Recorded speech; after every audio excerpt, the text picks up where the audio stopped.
Muchos de ustedes creo que ya conocen a Leandro Vesco, o sea, otros no. Ahora vamos a hablar de él. Que quizá hay alumnos aquí de la Diplomatura en Cultura Argentina, o lo conocen por sus notas, en los diarios, en las revistas, sus libros. Bueno, hoy vamos a presentar su último libro, que es Rutas Argentinas, y vamos a hablar del libro, pero tenemos una modalidad aquí en el Instituto de Cultura del CUDES, que es dividida en tres partes las presentaciones, que son, la primera, vamos a hablar de la vida del autor, que la gente a veces quiere conocer, ¿no? De dónde, qué ha vivido el autor, cómo ha sido su existencia. Y también, y eso además en forma de diálogo, por eso yo acá soy interlocutor, digamos, del autor. Es un diálogo, no son exposiciones, como es habitual. En segundo lugar, otros minutos vamos a dedicarle a la obra del autor, porque un libro de un autor muchas veces tiene que ver con otros libros anteriores y tiene una historia. Entonces es bueno no quedarse con el libro solo, sino que ver, digamos, en qué contexto bibliográfico autoral está. Y finalmente podemos también tener una tercera parte, que es hablar del libro. O sea, para eso estamos acá. Entonces vamos a ver estas tres partes. Y al final la editorial no ha venido, no viene a las presentaciones, pero sí el autor trajo algunos libros suyos, así que ustedes pueden adquirirlo, digamos, a un precio más bajo que el habitual, y es muy simple, y el autor puede firmar también ejemplares, ¿no? Como es el estilo en estos casos. Entonces, empezamos. Sí, vamos a empezar. Sí. Entonces, yo te diría, Leandro, ¿quién es Leandro Vesco? Que expliques un poco de dónde venís. Bueno, gracias a todos por llegar acá, en un lugar tan lindo, donde siempre se disfruta. Es una tarde gris y fría, así que el agradecimiento doble. Igualmente, estas tardes frías de invierno son siempre muy ideales para la introspección, para hablar, para encontrarnos. Por eso el invierno siempre lo celebro, al menos soy del equipo del invierno. Leandro Vesco, yo comencé mi carrera literaria muy temprano. Siempre me interesó la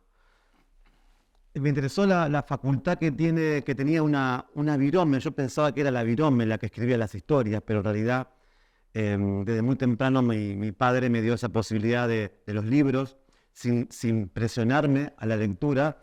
Mi papá me dejaba siempre o plata para los libros. En un momento ya me dejó una tarjetita que me hacía, era como un vale allá en Paraná, en Entre Ríos. Yo soy entrerriano. Y ese vale me habilitaba a tener una cuenta corriente en la librería. Entonces yo iba y me compraba libros. Y los libros obviamente me despertaron una curiosidad muy grande, y que fueron como en cascada provocaron en mí esa necesidad de quizás también, además de leer el libro, poder hacer un libro. Entonces, desde muy chiquito, 12 años, ya comencé a escribir algunos cuentos, y después enseguida supe que esto era un camino que yo quería transitar durante toda mi vida. Creo que a veces uno viene con un preconcepto o un camino fijado ya. Entonces, yo siempre quise, Roberto, que poder vivir de la literatura o de las letras, en todo caso. Y entonces ya cuando tenía 16 años, crucé el río Paraná y me fui a Santa Fe, capital, a hablar golpeé la puerta del Litoral, entonces un diario muy importante. Sí. Y entonces me recibió Enrique Buti, que era quien hacía la crítica literaria. Siempre le agradezco a él, aunque ya no está más con nosotros, pero le agradezco mucho. Y él me dijo, bueno, me gustan los libros, quisiera escribir haciendo crítica o lo que sea. Y fue algo muy interesante, porque él había una batea con libros en el Litoral, y él me vio hurgando los libros, ¿no? Entonces, y él me contrató por el hecho de cómo yo tocaba los libros. Y nunca me voy a olvidar de eso, porque ese fue como un acercamiento. Digo, mirá qué fácil fue, porque yo pensaba que había que hacer entrevistas laborales y todo eso, y el modo que uno toca los libros a él le impactó, y le impactó bien, ¿no? Entonces comencé a trabajar, y tuvieron que fraguar mi edad, porque era menor de edad y no podía trabajar en el Litoral, así que me pusieron que yo tenía 18 años, o sea, y comencé a trabajar ahí, y nunca más paré en este camino de las letras. Y siempre vuelvo a mi padre, porque era geólogo, y los geólogos son de viajar mucho por la tierra, por tierra adentro, por esos caminos caminos reales, caminos siempre alejados del asfalto. muy cerca de las pulperías, de los pequeños pueblos, y entonces siempre lo acompañé a mi papá en su tarea de geólogo por los campos entrerrianos. Y ahí estaba siempre en contacto el geólogo o el ingeniero agrónomo, ambos, cuando terminé el día, al menos en aquel entonces. Seguramente yo sé que lo siguen haciendo. Terminaba el día en algún almacén, apurando alguna copa de ginebra o de vino, y bueno, charlando sobre su trabajo. Yo veía esa escena como una escena muy argentina, ¿no? Esos hombres tomando su trago y hablando más que nada de lo que había sucedido en el día. Yo tenía ahí una gaseosa y escuchaba. Y comencé entonces los viajes. Siempre me interesaron los viajes y lo que uno puede tomar de esos viajes, ¿no? Esas historias satelitales que hay sobre cuando uno está en la ruta o en el camino. Y bueno, comencé a publicar libros de forma independiente durante muchos años. Viajaba por Chile, por Ecuador, por Bolivia, por Venezuela, por Panamá, por Colombia, en fin. Y la suerte quiso que enviara un cuento mío que hablaba sobre Fredriza Eriksson, una de las hijas de Erik el Rojo. Me interesó siempre mucho la saga escandinava, y entonces eso fue a parar a una fundación que se llama Ellen Burlitzer Foundation en Taos, en Nuevo México. Te quería preguntar de eso, sí, también. Estuviste becado ahí. Sí, y fue quizás una de las experiencias más lindas que tuve, porque estar en Nuevo México, que es un lugar desértico, a mí me gusta el desierto, es como la Patagonia, Albuquerque, Santa Fe, Ojo Caliente, Roswell, Taos. Entonces estuve en Taos un año, entre las montañas, en una comunidad de artistas, había poetas, había guionistas que trabajaban con Woody Allen, había gente que trabajaba con Jerry Seinfeld. De repente hubo un mundo ahí, nos venía a visitar Julia Roberts, Danny Hopper. Sí. Y ahí conociste a Georgia O'Keeffe. Bueno, Georgia O'Keeffe es una... No la conocí porque ya está muerta, pero su obra está viva. ¿Puedes hablar un poco de ella? Sí, Georgia siempre...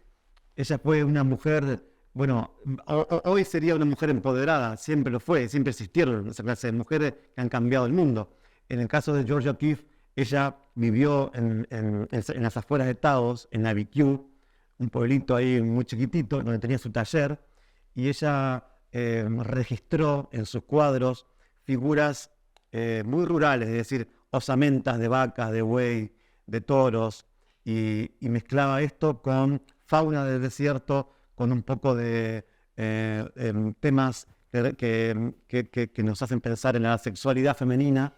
Entonces todo esto tenía y sugería un mundo muy interesante, y ella fue siempre quien preparó sus cuadros, fue siempre quien hizo todo, fue una mujer muy protagónica de su vida. Muy innovadora también, ¿no? Totalmente innovadora. ¿Te atrajo su personalidad, o sea, su obra? Su obra. Uno ve la cabeza de una vaca y detrás una cabeza perfecta de una vaca, uno de sus cuadros más significativos, una cabeza de una vaca con el desierto de Nuevo México y con unas flores, muy bien pintado, yo se lo recomiendo. O'Keeffe me influyó mucho. Ella también leía ahí sus diarios, cada vez que pintaba, caminaba por el desierto, viajaba por los pequeños pueblitos de Nuevo México, hablaba con los indios, ahí el pueblo Tiwa está presente ahí, cruzaba el río San Jorge. Entonces ella nadie le contó lo que veía, ella misma lo había sentido y vivenciado, ¿no? Por cierto, entonces es una obra muy interesante que a mí siempre en esto de que el creador o el escritor tiene que tomar de donde pueda las señales, porque nadie nos enseña a ser escritores. En el caso, como yo escribo, ¿no? Con mucha intuición. Entonces siempre he tenido que de ver señales. Y ahí, por ejemplo, con Georgia O'Keeffe vi una. Vos hablaste varias veces, mencionaste la palabra viajes, y vos sos periodista también. Bueno, y después se abrió, me imagino, cuando pasó el tiempo, digamos, escribir en los diarios, en los grandes diarios, y escribís ahora en La Nación y en varias partes más. Sí. ¿Qué sos vos? Porque sos periodista, pero también tenés, digamos, otras características que no son típicamente periodistas. O sea, sos un viajero, ¿no? O sea, sos un viajero, ¿no? Y a partir de ahí vienen muchas cosas, me parece a mí, ¿no? Sí. Yo nazco como, mirá, es difícil. Yo nací pintando, como artista plástico. Yo hice la carrera de Bellas Artes, sí, esa carrera a la par de periodismo en Rosario. Entonces, en un momento, la literatura le venció a la arte plástica y comencé, seguí escribiendo. Mm, trato de definirme como un escritor viajero, ¿sí?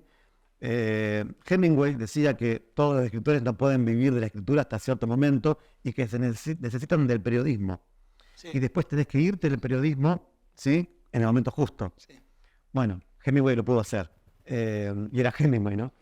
Vesco no lo puede hacer todavía. Entonces, el periodismo lo que hace es poder darnos la posibilidad a los escritores de trabajar, de ganarnos la vida con las palabras.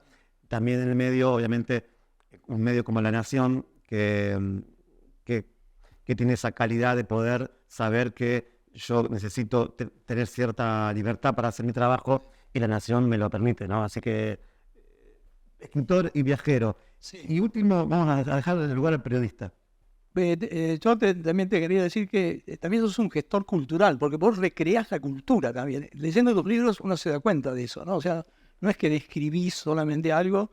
Y bueno, me parece que también eso es bueno, ya hablaremos cuando hablemos del libro también, ¿no? Pero me parece, digamos, que la literatura de viajes tiene una antiquísima tradición, ¿no? Desde la Odisea para acá tenemos Sí. hay toda una literatura y que continúa hoy en día. Y casi te diría que no sé si no está como de moda los viajes, porque Sí. es impresionante la cantidad de libros que se escriben, libros, digamos, que han sido, digamos, míticos, ¿no? On the Road, por ejemplo, en el camino de Jack Kerouac, ¿no? Iniciador del movimiento de los beatniks en la década del 50. Steinbeck también, otro libro que lo nombrás en el libro, lo mencionas. Sí. O sea, hay una literatura de viajes importante. Vos te inscribís en eso, te reconoces en ese ambiente. Bueno, por supuesto, porque al ser el viaje, la plataforma por donde yo me nutro y cuento historias, la literatura de viaje es sin duda una de las más exquisitas para mí, ¿no? Porque qué cosa más atractiva, yo creo que son pocas cosas más atractivas en el mundo, quizás un buen plato de comida, un buen vino añejado, Sí. una buena charla con un amigo, pero leer un libro sobre la experiencia de viaje de una persona, Sí. y el libro de viajes te posibilita a vos realmente viajar sin salir de tu living.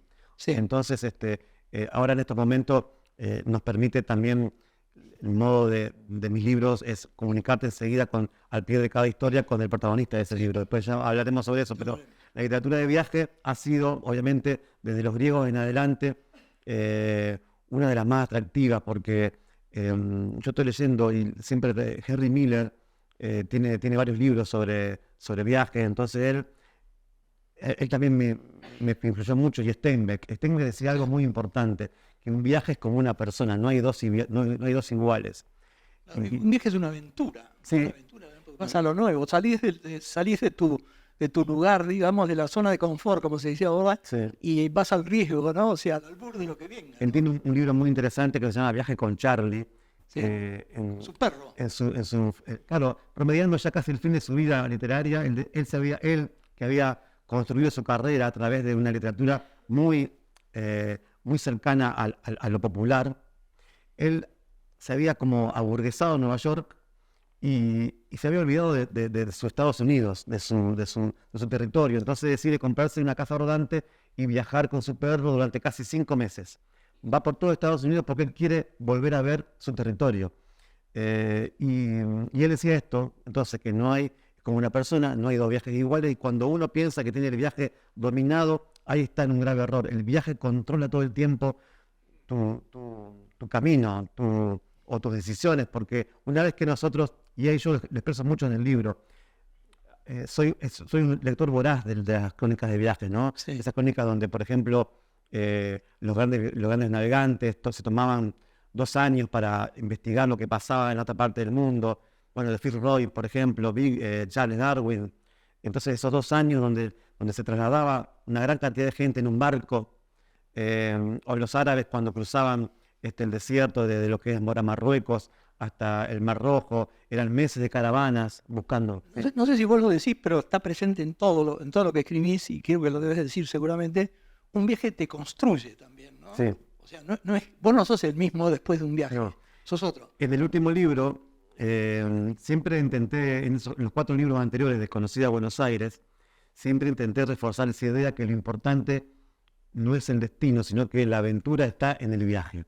Es decir, el destino no se va a mover. Cuando uno va a Salta, Salta va a quedar ahí, Tandil va a quedar en el mismo lugar, Ushuaia, la isla de Tierra del Fuego, no va a moverse.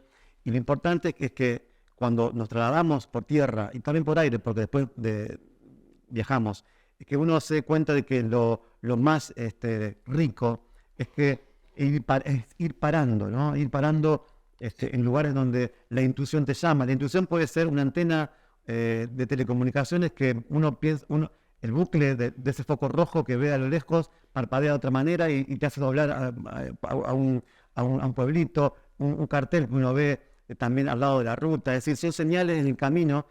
Es como una literatura el camino. Si uno presta atención a todo, esas tranqueras, cada pueblo tiene un aroma. Es decir, y si uno para en cada pequeño lugar a acabar combustible, ¿no? Sí, sí. No hay nadie que sepa más del territorio que el playero.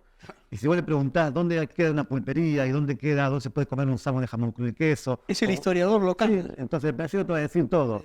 También la policía rural. Y esos pequeños datos yo siempre los tomo. Y esa gente es muy rico, ¿no? Porque vos sos un viajero del espacio y un viajero del tiempo también. Mirá, qué bueno. Y sos un viajero de lo nuestro. Eso también es muy importante en vos, ¿no? Porque ahí en tus relatos sale permanentemente esa idea de identidad, ¿no? Que está permanente también en lo que escribís. Así que, bueno, y vamos a los libros que escribiste. Brevemente, ¿qué es lo que has escrito, digamos, y que has publicado? Esa saga de Buenos Aires, ¿no? Una saga de Buenos Aires, ¿no? En el año 2018, después de ya hacer miles de notas en la revista El Federal o en La Nación, me encontré con un amigo que todos conocen, que es Mario Marquich. Y Mario, siempre nos encontramos en La Biela, 2 veces por mes, hace mucho tiempo, que es el bar de las almas inquietas, lo llamo yo. Y sí, ahí hay mucho espacio, entonces las personas que somos inquietas tenemos mucho espacio. A pesar de que esté lleno La Biela, hay espacio siempre, ¿no? La mirada se expande. Entonces Mario me dice un día, bueno, tenés que ya publicar un libro, porque las notas de verdad tienen su repercusión, pero son efímeras.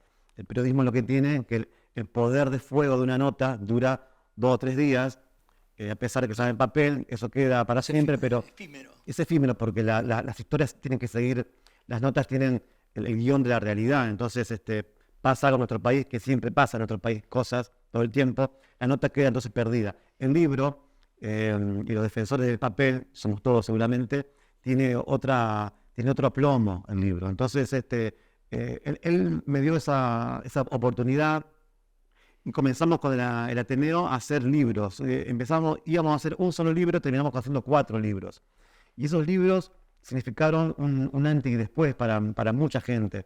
Y para mí también para la editorial, que por ahí no sabía qué iba a pasar con un libro de viajes de Buenos Aires, porque eran libros donde yo puse el foco en la provincia de Buenos Aires, le dediqué 4 libros a la provincia de Buenos Aires, viajé 18 años por la provincia antes de publicar mi primer libro. Yo me tomo en serio mucho esto porque estamos como sobreexpuestos todo el tiempo a contenidos que no son serios. Hay mucha gente que viaja por ahí y no hace esto con la seriedad que corresponde, porque las notas o las entrevistas hay que hacerlas. Mi método de viajar siempre fue el mismo: sentarme en el lugar con la persona y, si es posible, estar un par de días en su pueblo, para caminar su tierra, para ver su cielo, comer su comida, oír y estar con él o con ella, ¿no? Sandro, vos estás hablando de libros, y a mí me llamó mucho la atención un dato que vos vos hiciste 4 o 5 bibliotecas. 5. Eso para los que amamos los libros no es algo sin importancia. Hicimos 5 bibliotecas. En 2 minutos, a ver qué es eso, ¿no? Porque en el afán de hacer cosas y de entrar en acción siempre, fundé la ONG Proyecto Pulpería, y tenía como ejes esa ONG, y tiene todavía, revalorizar la vida rural y siempre a partir de la cultura. Y también trabajar para que los pueblos tengan las mismas herramientas que las personas que vivimos en la ciudad, es decir, conectividad, agua potable, que los chicos en la escuela tengan internet, que tengan la sala sanitaria, tengan medicamentos, que el camino hacia el pueblo esté en buen estado, que haya un teléfono semifijo, público de aquel entonces, ahora semifijo. Entonces yo siempre tuve con esas gestiones. Y esas 5 bibliotecas las fundamos en pueblitos muy chiquititos: Leucó, 20 habitantes, Erice, 14 habitantes, El Faro tiene 20 y pico de habitantes, Crave tiene 8 habitantes, El Pensamiento tenía 5 habitantes. Pero íbamos a las bibliotecas y yo veía qué lugar ocioso había en el pueblo, entonces hacía una gestión muy, me llevó mucha vida todo eso.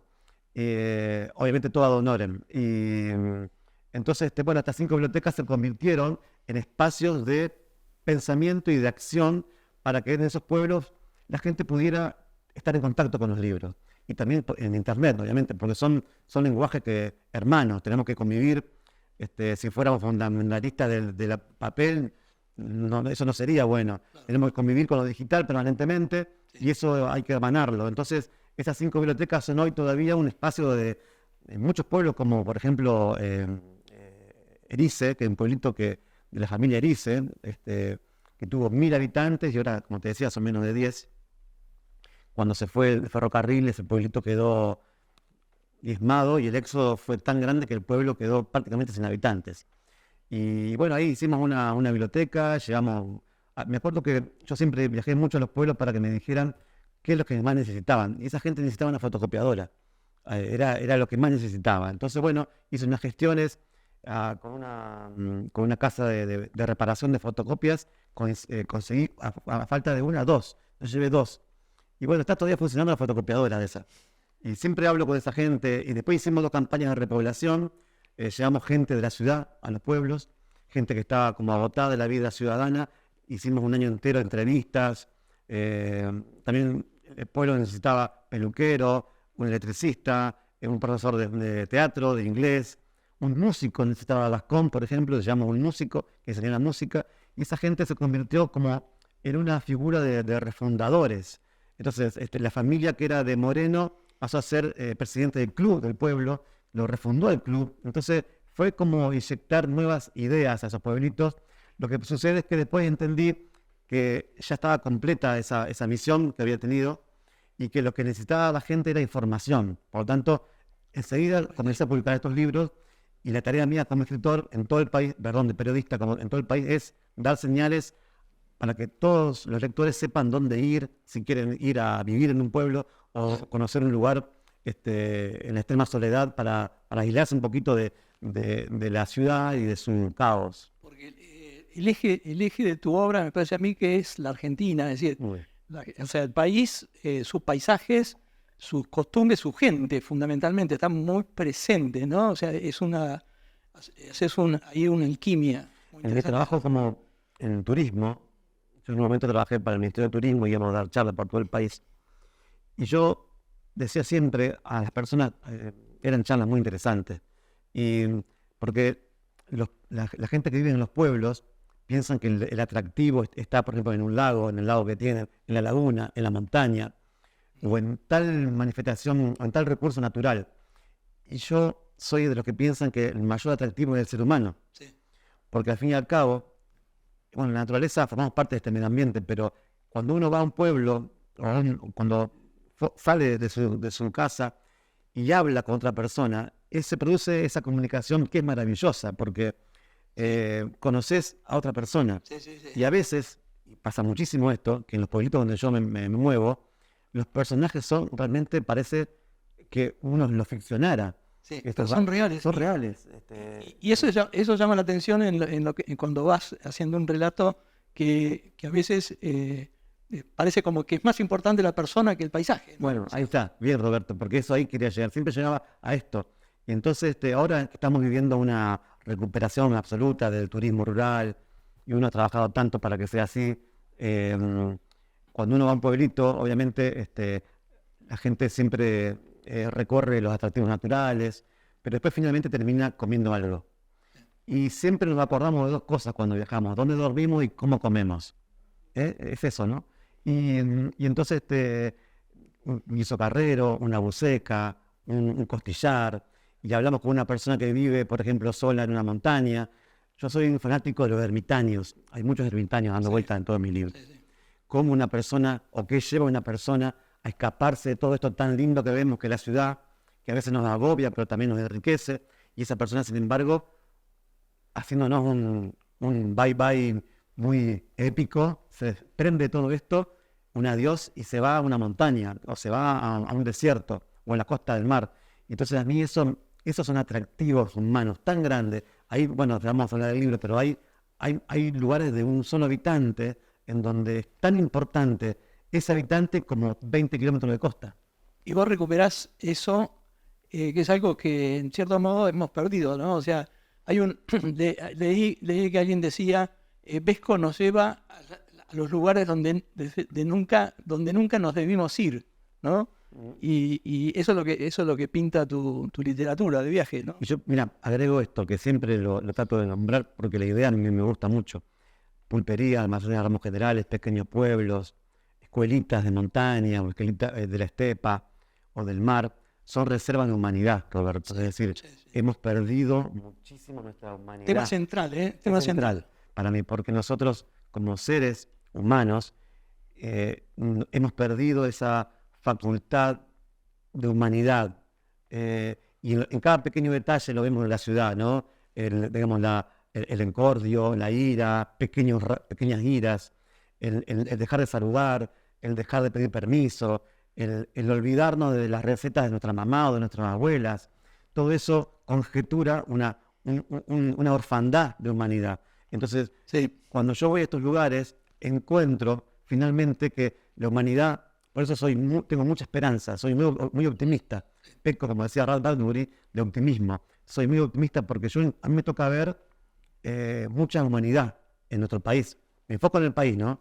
Pero me toca ver mucha humanidad, sobrehumanidad. Lo que pasa es que, claro, no es atractiva para los medios a veces.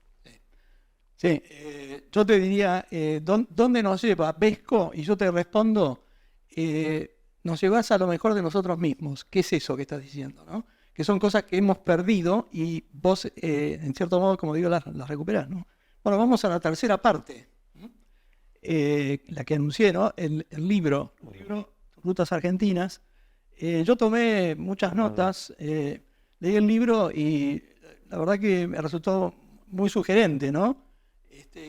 Quiero compartir las notas con vos y quiero preguntarte, quiero charlemos sobre las cosas, porque el libro tiene, la verdad que tiene un título, yo se lo critiqué el título, Rutas Argentinas. El libro es mucho más que una guía de rutas o de lugares, pero mucho más, ¿no? Me parece muy bien el título, la verdad que está muy bueno, pero acá vamos a hablar un poquito de algo más que del asfalto y de la cinta asfáltica, ¿no? De las rutas argentinas y también de otras cosas. Es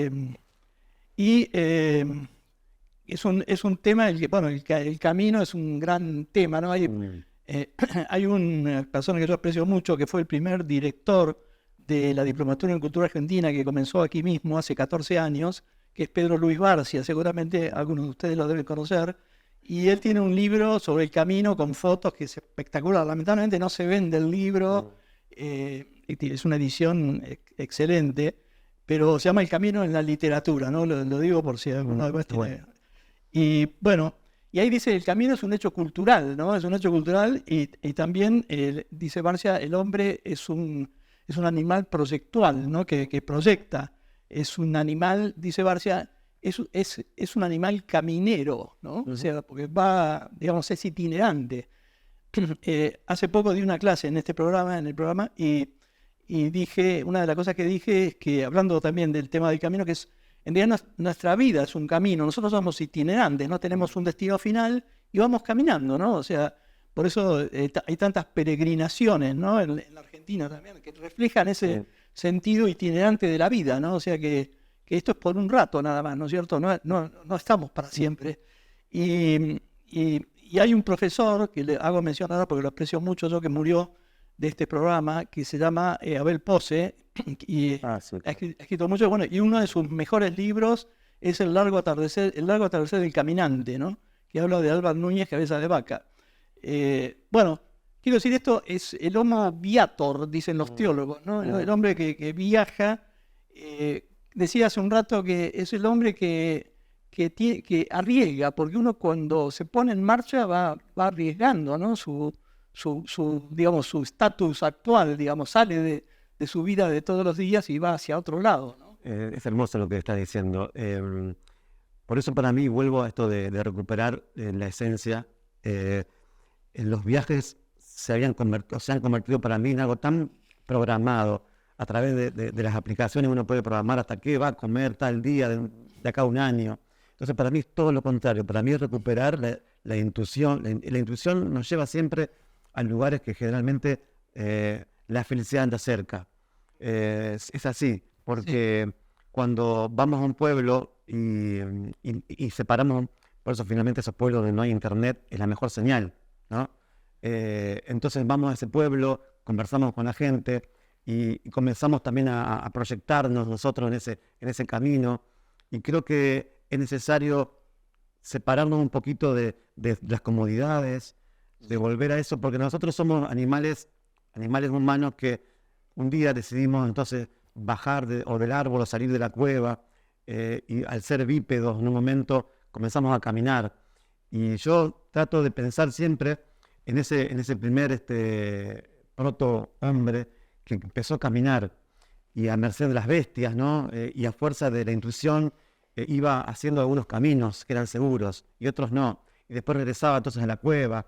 Y entonces yo creo que tenemos una intuición dormida, pero tan rica, porque nuestro cerebro, gran parte de nuestro cerebro, si bien la razón trata como de encapsular y de encorsetar nuestros pensamientos, tenemos una parte aún salvaje que yo trato de rescatar siempre, porque esa parte a nosotros nos salva primero con creación, a veces con intuición de doblar para un lado cuando deberíamos ir para un camino recto.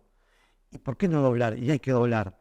Y yo cuento una anécdota siempre. Gran parte de las historias de este libro, yo sabía que iba a ir a un destino especial, pero en el camino algo me llamaba la atención y doblaba. Y han sido siempre las historias que más me gustó escribir y la más celebrada por los lectores. Entonces tenemos que recuperar esa parte salvaje nuestra. La palabra salvaje quizás nos da esa cosa de libre albedrío, pero no es así, porque también afecta a nuestro corazón, que es el corazón que nos va diciendo que podemos ser de otra manera.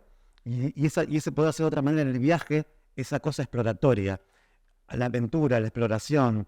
Por eso yo lo que planteo es, de acá a Misiones, no viajar en 12 horas, como fue forma alocada por la 14, a pesar de que sea autopista. Sí. Y no es así. Ahí nos perdemos todo.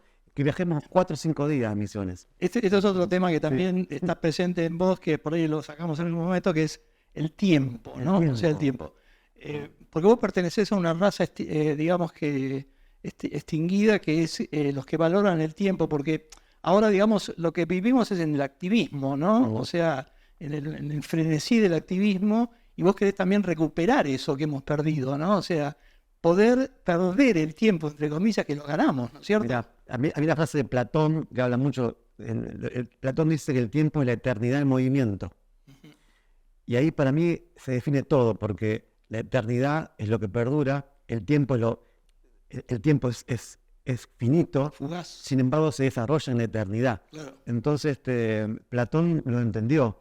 Y para mí nosotros tenemos como que entender que a pesar de que nos desarrollamos en una eternidad que trasciende nuestro físico y después se eleva en lo espiritual, pero podemos nosotros dominar ese tiempo, podemos hacernos cargo de nuestra fuerza temporal. Y de esa fuerza temporal la podemos dominar, somos capaces de hacerlo, porque podemos poner stop cuando es necesario poner stop. Entonces, los viajes para mí, además de un hecho cultural, que celebro muchísimo esa imagen, es también una forma, al menos de tener el tiempo y el frenesí con el que el mundo se mueve. La otra vez hablaba, mirá, esto me desprende, hablaba con una astrónoma en el observatorio de Leoncito. Estuve allá 2 noches estuve con los astrónomos de Leoncito. Entonces, ella se encarga de medir la duración del día, esta astrónoma de San Juan. Entonces digo, ¿Cuánto dura un día? Bueno, nunca duró 24 horas del día terrestre. Sin embargo, mirá qué interesante, en el 2020 se registró una desaceleración del tiempo, que no tiene nada que ver con la pandemia esto, sino que el eje comenzó a girar un poco más lento y los días comenzaron a ser un poco más lentos, o sea, a ser más cortos. Hablamos de milisegundos. Y esa es una tendencia que lo están estudiando los astrónomos. Entonces vamos a tener menos tiempo quizás en un día, nosotros los seres humanos, de acá a dentro de miles de años. Y esto es un dato que a mí me llamó mucho la atención porque tenemos que disfrutarlo entonces de una manera mucho más rica. Por eso los viajes son para mí esa puerta hacia otros mundos. Y son muy, muy accesibles, no solamente en términos, digamos, de accesibilidad, de distancia o de economía, sino que, es decir, bueno, mañana puedo salir de viaje, o el viernes, o dentro de un mes, y el hecho es cómo tomamos esos viajes, ¿no? Con esta cosa de poder hacernos dueños de nuestro tiempo. Sí, pero tocas una sensibilidad, tu sensibilidad, digamos, toca una tecla muy actual también, porque recuerdo que hace unos años hay un libro muy, muy leído sobre el elogio de la lentitud también, sí, ¿no? De Honoré, y bueno, se formó todo un movimiento, sí, ¿no? De esa forma, ese estilo de vida, de parar, digamos, esas cosas desaforadas que tiene el activismo contemporáneo, ¿no? Mira, yo anoté una cosa, anoté unas cuantas, no vamos a poder hablar de todo lo que anoté porque es mucho, pero te decía, tu libro es muy sugerente, los españoles dirían tiene mucha miga, ¿no? Mucha miga, sí. Acá diríamos mucha tela para cortar tiene el libro, ¿no? Porque insisto en esa idea que dije antes, ¿no? Que es múltiple. Y lo primero que se advierte en vos también es un amor, me lo dije un poco esto, un amor por el país y su gente en primer lugar, ¿no? O sea, eso es muy claro por sus costumbres, por sus comidas, me hiciste alguna mención. Se ve que te gusta comer, digamos, que te gusta, pero creo que no sos un exquisito tampoco no sos un gourmet, pero a vos te gusta comerte un sándwich, no un sándwich, sino un sándwich. Me gustaría hablar si el uso lunfardo también de castellano. Sentado, como decís, en una piedra, en un costado al lado de un camino polvoriento, ¿no? Y vos lo disfrutás a eso, que es algo que mucha gente ha perdido también, ¿verdad? Esas cosas simples, ¿no? Y ese rescate de las cosas simples también tiene mucho que ver con la felicidad también, ¿no? Bueno, sí, la gastronomía es para mí otro hecho cultural muy importante, porque cuando uno habla de ir a los pueblos o viajar, cada región tiene como obviamente un aroma, una tonada verbal, pero los aromas son muy... Yo hablo mucho de eso en mis libros, porque, sí, por ejemplo, la Mesopotamia, que es para mí como el lugar como donde se expresa de una manera, porque ya pasamos el puente Zárate-Brazo Largo y estamos en la Mesopotamia sin mediar tinta, es decir, ya se va a la ciudad, ya se va a Buenos Aires, y solamente cruzar un charco y estás en un mundo de Embapuí, de Chipá, de Chupín, hay un plato allá en Corrientes que es el asado en una olla, el sochirirí lo llaman. Ellos no hacen un asado normal, sino lo hacen un asado en una olla con grasa. El entrevero, el espeto, o el reviro, en fin. La gastronomía lo que hace es resumir en un plato quizás miles de años. Y cuando yo voy a los lugares donde frecuento, trato de ir a los comedores más humildes, posiblemente. En el norte quizás lo vemos mucho, y también en el Chaco, porque son las personas en su living de las casas o en la cocina de las casas, hacen un comedor de 2 mesitas, 1 mesita, 3 mesitas. Entonces vos vas comiendo, pero vas viendo alrededor esa mitad periférica, el entrevero de la familia con sus cosas, ¿no? El perro que va pasando, una gallina, una vicuña, si estás en el norte. Y entonces ahí es como que la gastronomía te cuenta una historia, no solamente de la parte proteica y nutritiva, que no la necesitamos, pero también necesitamos otra clase de alimento que es igual de importante que lo proteico, que es el alimento para el alma. Sí, pero además lo proteico, yo creo que, vos desmentime en todo caso, si no es así, yo creo que a veces se puede comer mejor ahí que en los grandes hoteles, ¿no? Bueno, porque como es más natural, más sano, más rico. Sin duda. A mí me pasó hace poquito que volví a las Salinas Grandes de Jujuy, y entonces yo conocí a una muchacha, Vanessa se llama, que hace 4 años tenía un sueño, que era hacer un comedorcito sobre la ruta 52, la 52, para que grafiquemos. Está la ruta 9, donde está Humahuaca, Tilcara, Huacalera, toda la parte turística de Jujuy, y la 52 a la izquierda va hasta Salta, pero pasa por las Salinas Grandes. Y ahí hay un pueblito que se llama Agua del Cerro, que tiene 10 habitantes nada más, son casitas de adobe, 3 familias son. Y Vanessa, cuando volví ahora, hace muy pocos meses, había construido ya su ranchito de adobe y su comedor. 4 mesas nada más. Y 2 grandes ventanas. Y la ruta 20 metros. ¿Y no le interesa tener 100 personas ahí comiendo? No, y todo el tiempo hay gente. ¿Por qué? Porque la gente, vos podés comer muy bien en Jujuy, bueno, en Humahuaca y Tilcara, que hay, ya hay Huacalera, hay uno de los mejores restaurantes del país. Pero ahí entonces encontrás lo que te digo, esa reserva de humanidad, que a pesar de que uno no la esté buscando, es una epifanía. Cuando vos te encontrás con un guiso de llama, una milanesa de llama, o un flan con airampo, que es una frutita que tiene ahí un cactus, y te enfrentás a que viene Vanessa, una chica de 40 años que cumplió ese sueño, y ella misma modeló los ladrillos en adobe, es decir, con su esposo. Es decir, estamos en una casa hecha por esa mujer que además cocina. Y entonces, inevitablemente, esa epifanía que tiene el viajero, uno cae ante esa imagen y comes mucho mejor que en cualquier restaurante Michelin. Y más barato. Pues, obviamente. Al precio de hoy, un plato sale 4.000 pesos. Y un plato abundante de locro sale 4.000 pesos. Entonces, eso pasa ahora. Y ahora, eso para mí dice mucho. Sí, son recuerdos de las personas, vivencias, valores, descubrimientos, que eso, digamos, es todo un mundo que viene con la comida, ¿no? O sea, Y los grandes chefs están viendo hace ya un lustro por lo menos a todas estas personas que están cocinando, que yo he conocido cuando todavía a veces no tenían el restaurante. Y ahora la están mirando. El caso ejemplar es una chica que se llama Carola Puracchio, que vive en Camarones. Ella cocina con algas. Su casa está frente a la bahía Camarones, ¿no? Hay una restinga frente a su casa. Su casa tiene un ventanal grande y cuando viene la marea baja, ella cosecha las algas, la undaria, la luche y en la ulva. Son 3 algas que crecen y hace todo, hace pastas, hace arrollados, hace hamburguesas con algas, hace empanadas de algas, hace buñuelos de algas y tiene un restaurante de una sola mesa donde caben 6 comensales nada más, Roberto. Esta mesa frente al mar y ella con las manos llenas de algas y vos la ves cocinar al lado tuyo y entonces esa experiencia, eso es cultura. tal cual. Son historias de vida que también, ¿no? Porque ahí están presentes, ¿no? Las rutas argentinas son rutas gastronómicas también, ¿no? O sea, no son solamente ir de un lugar a otro, ¿no?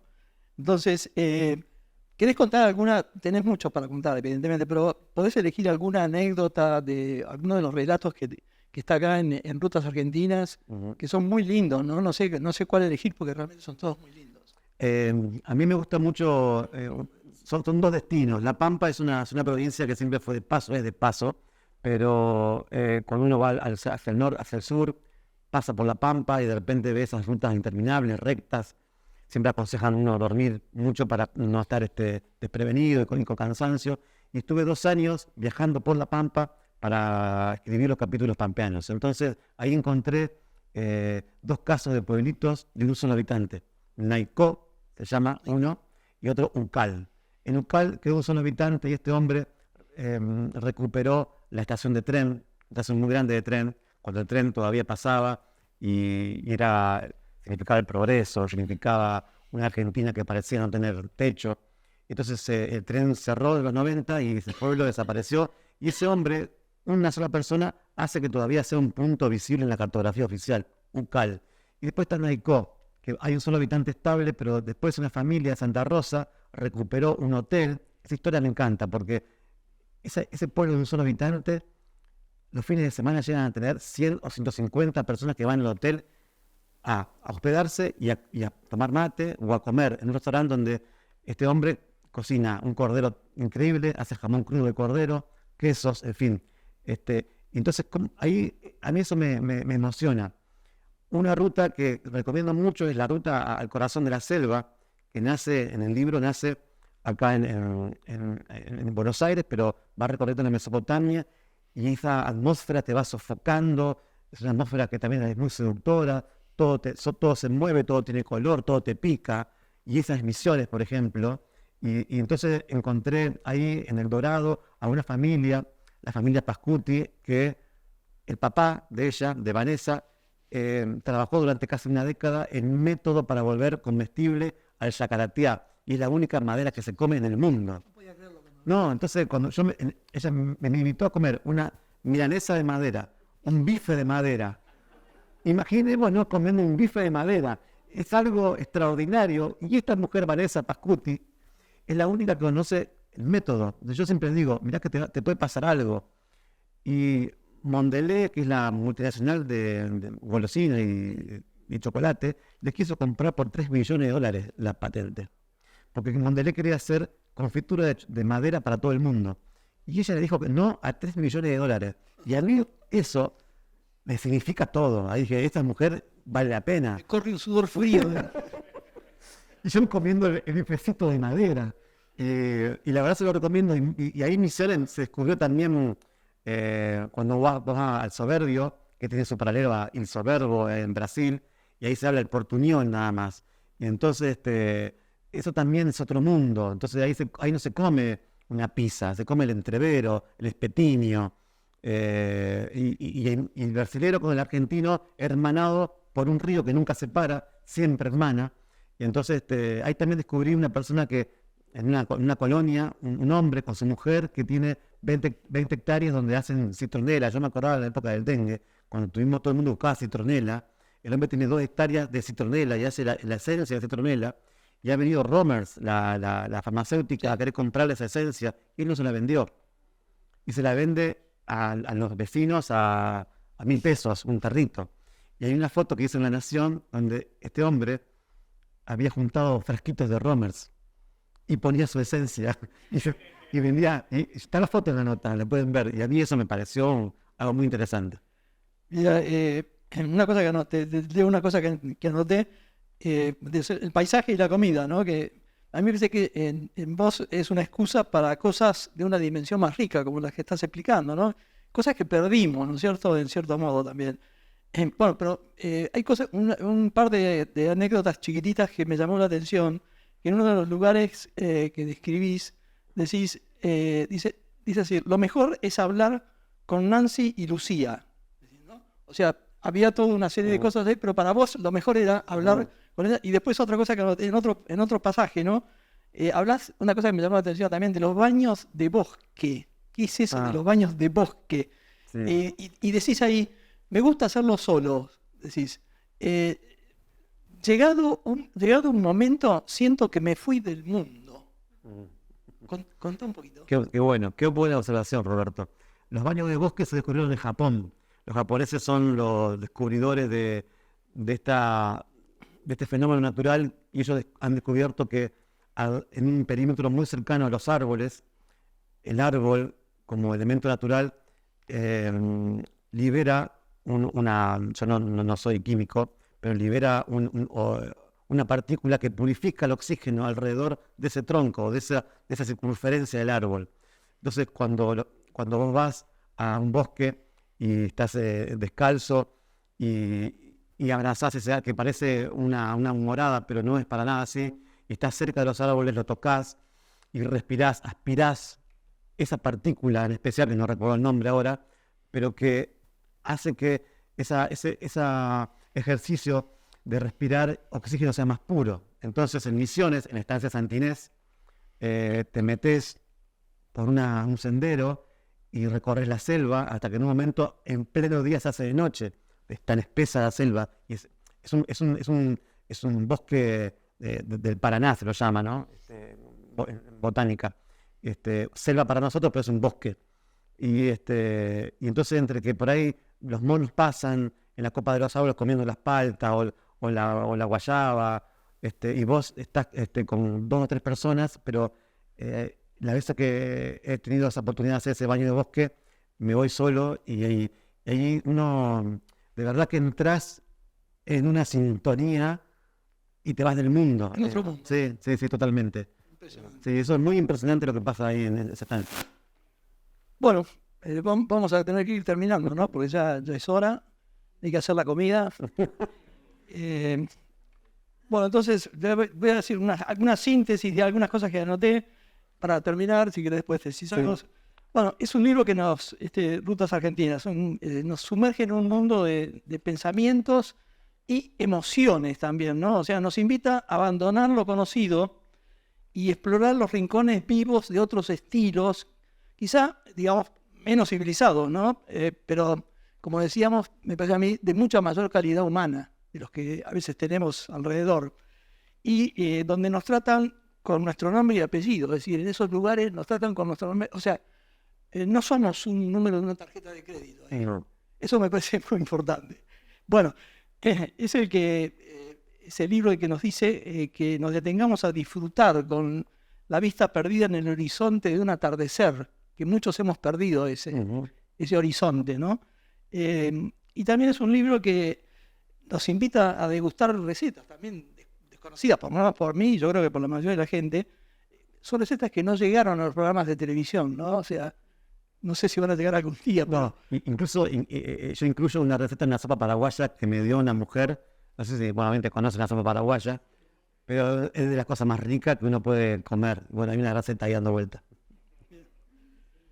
Bueno, pues son culturas que están ahí, ¿no? Es decir, que han sido a lo mejor terraplenadas por un progreso bastante uniformizador, digamos, entre una palabra. Muy bueno, sí. Pero que ha borrado, me parece a mí, identidades entrañables que son nuestras, ¿no? Y eso quizás es lo que más me parece valioso de tu libro, ¿no? O sea, porque encontramos cosas como, yo por lo menos encontré olores y sabores de la casa de mis abuelos, por ejemplo, que revivieron, digamos, con la lectura. Y se encuentran también cosas muy diversas, porque en el desierto también uno a veces le va un poco el pensamiento a esos toques de clarines, digamos, de la lucha por la conquista del desierto, etcétera, la carga de los fortines, etcétera, ¿no? Bueno, yo diría, Rutas Argentinas es un manual de sorpresa, por eso es un manual de sorpresa, y nos conduce, ¿a dónde nos conduce Vesco? Yo creo que nos conduce a nosotros mismos. Es decir, pasea por todos lados, pero viene a nosotros y nos recuerda algo que me parece a mí que es muy valioso, que es algo, diría yo, no sé, misterioso, mágico, que es, lo resumo así, el sentido de nuestra vida. Ese es el punto, el caracol para mí, ¿no? La fruición de vivir está ahí. Y entonces, bueno, nos invita a perdernos como en el bosque, en un país realmente maravilloso que tenemos, que ignoramos o que perdimos a veces, que es la Argentina. Tiene mucho que ver con el programa que hacemos acá. Sí, totalmente. Por eso sos profesor. Sí. Bueno, y créanme entonces, ¿no? Es un libro que, sin darnos cuenta, alguna vez, si lo leen, ustedes van a sentir los ojos humedecidos. Pero no de tristeza, no de rabia como los chicos que decíamos recién. Este es un libro que saca lágrimas de emociones perdidas. Bueno, por eso te digo muchas gracias, amigo.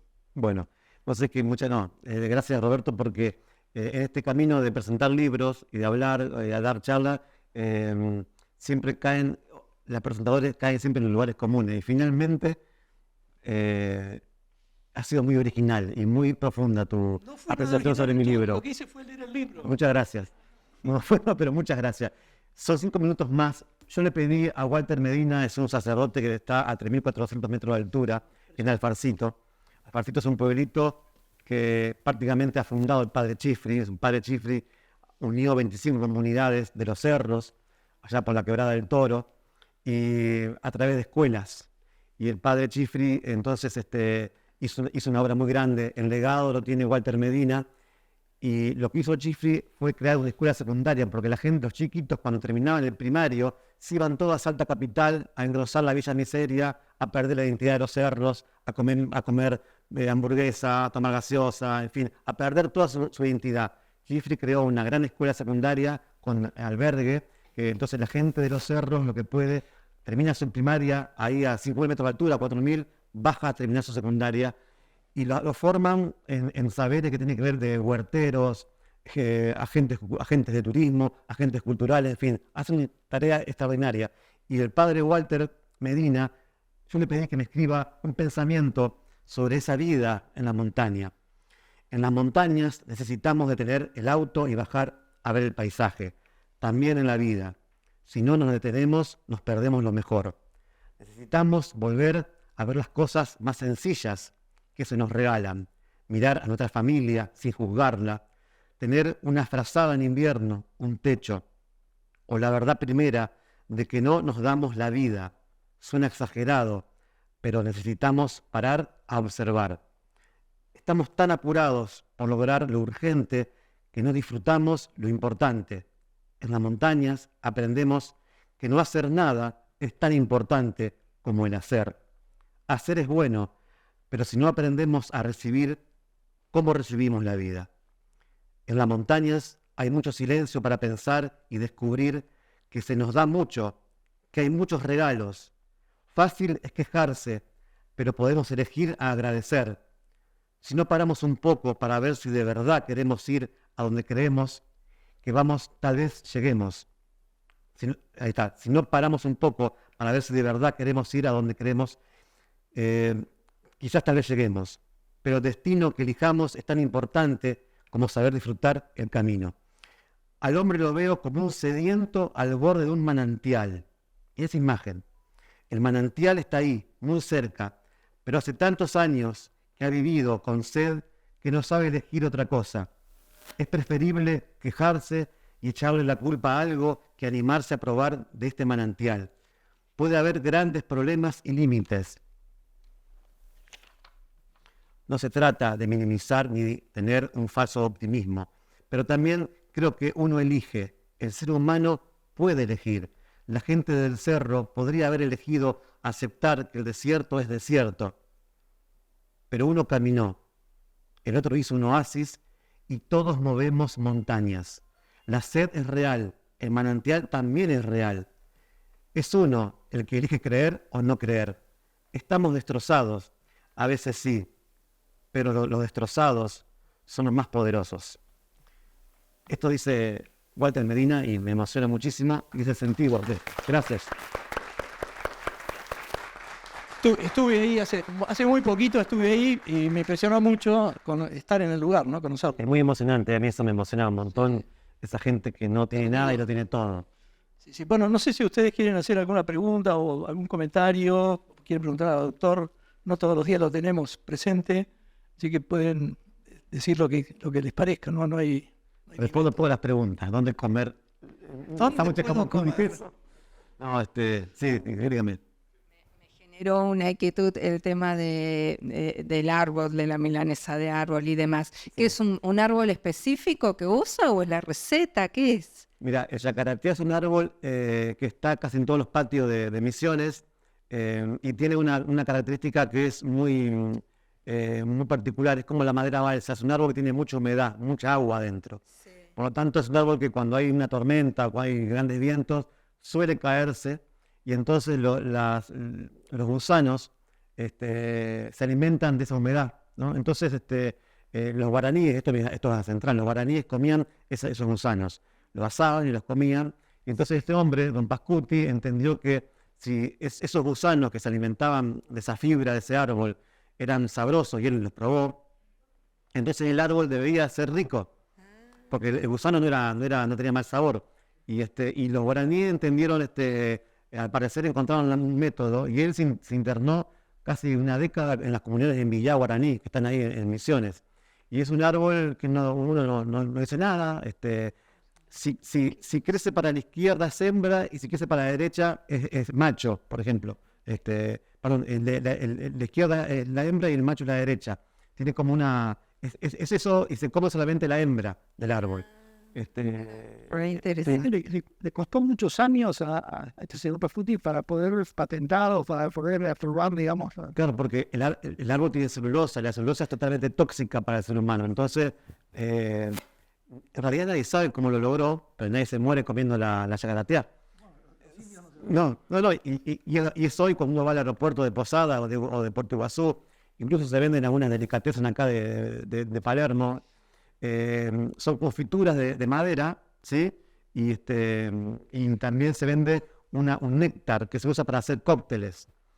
Allá se hace mucho un gin tonic, que tiene también un yacarateá, pero esta gente no tala ningún yacarateá, es decir que todos los yacarateás que ellos se nutren para hacer estas milanesas, es como una posta de surubí grande, una posta de pescado, que es la circunferencia del árbol, que a mí solamente me han dejado ver cómo ha salido de ese tratamiento. Queda blanca como si fuera una hoja de papel, y después vos lo tratás como si fuera un bife, es decir, vos en una plancha, es un vuelta y vuelta, orégano, un laqueado, y te lo comes. ¿Lo comiste? Sí, por supuesto. ¿Qué gusto tiene? Bueno, no es algo que uno come todos los días, o sea, comer madera, ¿no?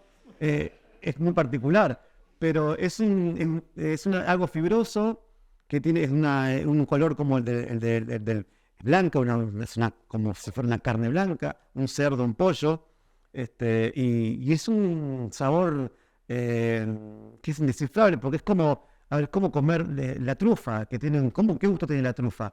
Y el turmen a los pobres es un hongo, y entonces tiene un gusto terroso, pero a la vez es indescifrable. Por eso la centolla es un caso ejemplar. La centolla fueguina se alimenta de carroña. La centolla, en esas trampas que son cónicas, le dan carne podrida, pero jamás vas a sentir el olor a carne podrida de la centolla. Es algo muy particular. Entonces, son experiencias intransferibles, totalmente personales, y yo creo que lo más interesante de estas experiencias es que uno hay que hacerlas. Una vez en la vida, por lo menos, tenemos que obviamente comer centolla, o trufa o madera. Y yo, sí, y es verdad, la madera. Muy interesante esa yacaratea. Esa chica Pascuti, búsquenla por internet porque ella misma contesta, es muy amable, contesta los mensajes, y la historia de ella de verdad que es muy interesante. Con lo cara que están las cosas, en el que...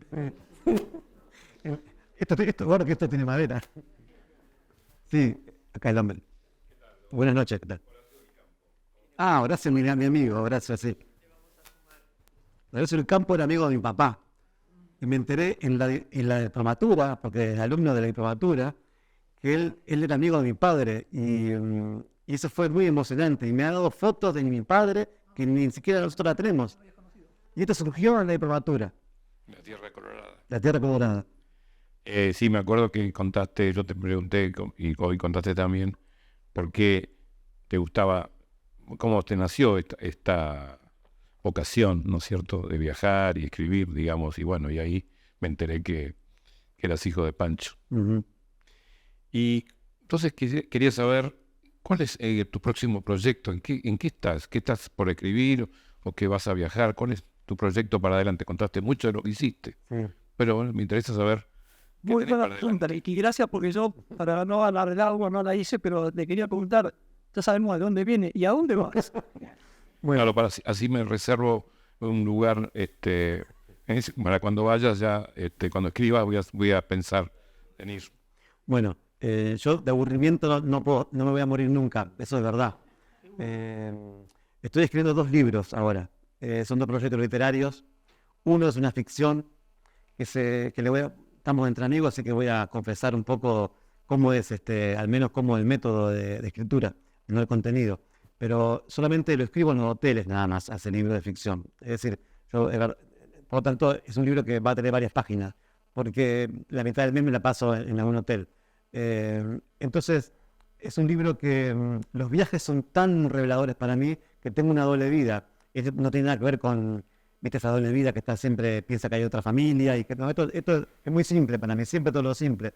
Yo me acuesto muy temprano en la ciudad y me levanto 5 de la mañana, soy de ese club de las 5 de la mañana.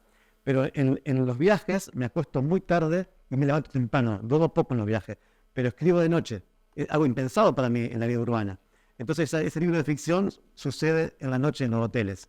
O sea, yo lo escribo ahí. Y después estoy escribiendo otro libro que tiene que ver de viajes también. Puede ser una continuación de Rutas Argentinas o no, y estoy en eso.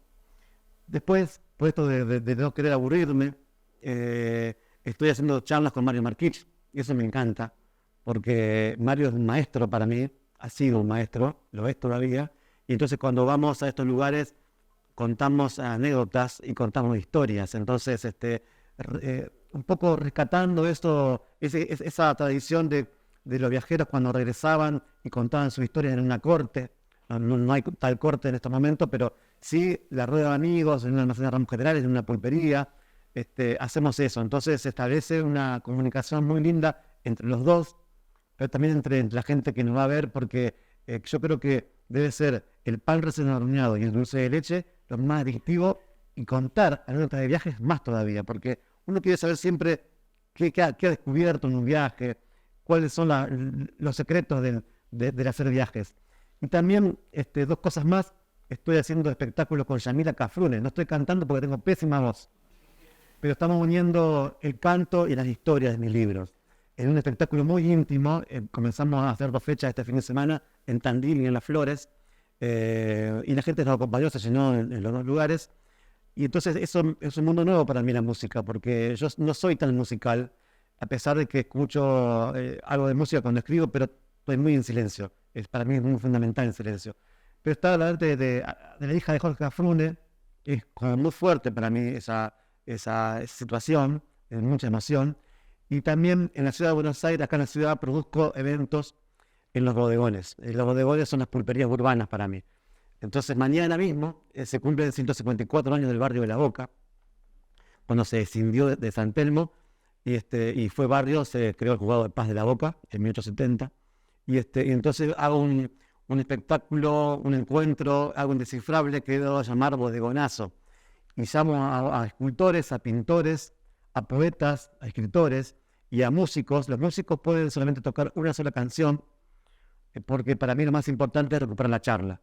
Soy de los que piensa que cuando uno va a comer, va para charlar, fundamentalmente, además de disfrutar la comida. Entonces, ayer lanzamos las reservas, y en 4 horas, en solamente 4 horas, ese bodegón que tiene espacio para 100 personas se colapsó. Esto da cuenta de que nosotros necesitamos mucho poder conversar y poder vernos y poder compartir también una actividad cultural. Y bueno, eso es lo que estoy dando. En el medio tengo que vivir. Y cuando estoy en casa, cocino al mediodía y cocino a la cena. Yo tengo que ir a comer, a hacer de comer ahora a mis hijos. Eso no lo pierdo nunca, porque el hacer la comida es fundamental. Y sentarnos en la mesa con la familia son pilares que no se puede perder nunca eso, porque si no estamos mal. Entonces, esas cosas rutinarias que es comer en familia, para mí es una bendición todavía y un regalo. Así que esto lo extraño mucho cuando viajo, a pesar de que viajo con fotógrafo y la pasamos muy bien, pero el estar con la familia y con los chicos, los hijos, son para mí un regalo de la vida. Gracias. Gracias a ustedes. Muchas gracias. Ya tengo escritores, es un soñador de él, Leandro, y es un enamorado, ¿no? De la Argentina y de otros. Yo creo que es un amor adolescente, porque le gustan todas, ¿no? Sí, lo que ¿Cómo dormís una noche bajo el mismo techo? a veces, mira, yo paro mi agenda cuando me despierto y viene esta pregunta: ¿dónde estoy? A veces no me acuerdo dónde terminé ese día. Y cuando pasa eso, tengo que cortar una semana y media. Ahora ya, bueno, viajé este fin de semana, pero ya ahora me voy, la semana que viene me voy. Y Steve me decía que él sentía una comezón. Vos sé que es inevitable al regresar de los viajes. Yo siento cuando un avión pasa para arriba de mi patio, tengo patio, y me detengo a ver el avión que pasa, ya los conozco. Además tengo la aplicación, este viene de Ushuaia, aquel viene de Salta. Y yo imagino a esa gente que viene de eso. Y también cuando pasa un auto y siento el motor, los motores a mí Marquis dice que no hay nada más romántico que el motor de un helicóptero. Ese es Mario. Y ahora que estuve en el helicóptero estos días allá en Santa Cruz, bueno, 25 grados bajo cero tuvimos en Santa Cruz, cuando en la ola polar ahora de principio de julio, ahí hubo 2 metros de nieve, tuvimos que sobrevolar del helicóptero para darle de comer a un puestero y rescatarlo, pero el hombre no quería ir, no quería subir al helicóptero porque tenía 12 perros, y los perros son su familia en esas soledades, ¿no? Entonces tuvimos que ir al otro día con 2 camiones blindados, y nos bajamos a ayudar a los soldados a paladas, ¿no? A abrir tranqueras, porque las tranqueras no se veían. Estaba con nosotros el dueño del campo, entonces decía, allá hay una tranquera, y uno veía una pampa blanca nada más, un desierto blanco, inerte. Entonces había que dar con pala y llegar a la tranquera, abrirla y el tanque pasaba. Y ahí pudimos rescatar a los 12 perros y el hombre. Y este hombre, Leandro también se llama, yo le preguntamos cómo está, estaba muy bien, buena presión. Él, obviamente tenía las ovejas y carneó una oveja. Y cuando llegamos a su puesto, estaba la oveja enganchada ahí en la galería con 25 bajo cero. Hacía más frío afuera que adentro del freezer. Entonces estaba congelada esa carne ahí. Entonces cada tanto él, una vida simple, como podía, se derruchaba la carne, se la hacía con un guisito y vivía. Yo lo encontraba muy bien a este tipo. Y entonces le pregunté, ¿qué más vas a llevar? Y él me dijo, mi montura, que es lo más preciado que yo tengo. Y la montura, sus perros. Y después lo trasladaron a otra estancia donde está ahora todavía, que va a comenzar el deshielo en septiembre, octubre, y va a volver a su estancia que se llama La Argentina, la estancia, ¿no? Y un simbólico fue eso. ¿Sí? Vamos, Mario, que los chicos tienen hambre. Bueno, muchas gracias por todo, de verdad.